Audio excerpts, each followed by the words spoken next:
Good afternoon, I'm Josh Duncan, and this is what the Kelowna Now newsroom is following today.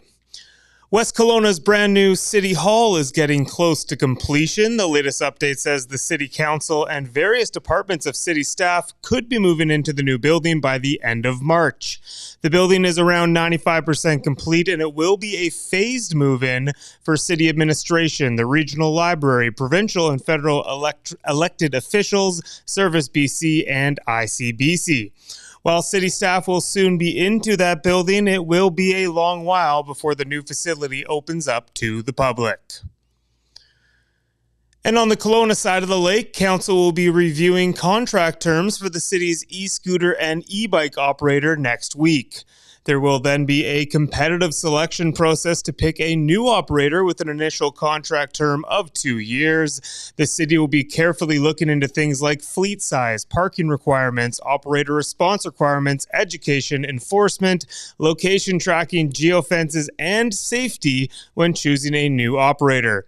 While things might change for Kelowna's e-scooter and e-bike landscape, one thing the city does not want to mess with is the maximum fleet size of 700 scooters and 300 bikes.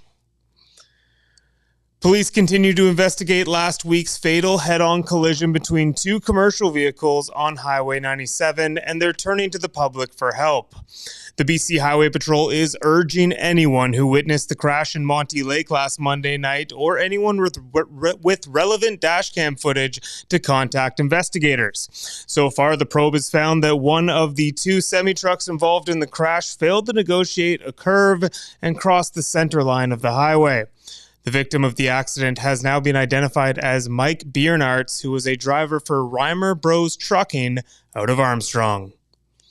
And sticking with the highways, Environment Canada has issued several travel alerts ahead of anticipated heavy snowfall this weekend. The special weather statements cover the Coquihalla from Hope to Merritt, the Trans-Canada around Eagle Pass and Rogers Pass, and Highway 3 from Hope to Princeton. The snow is expected to start Saturday, intensify on Sunday, and ease off by Monday. As always, travelers are encouraged to keep up to date on highway conditions and closures by visiting Drive PC before their travels. One of Canada's low-cost airlines is shutting down at the end of the weekend. Lynx Air announced that it will shut down as of 12:01 a.m. on Monday due to a number of challenges, including rising operating costs, high fuel prices, exchange rates, and increasing airport charges. Flights will run through the weekend, and the airline is telling anyone with bookings beyond that to speak with their credit card company to secure refunds. Lynx launched in April 2022 and briefly offered flights in and out of Kelowna, but ceased operations in the city when Wild W shut down for a few days during last summer's wildfires.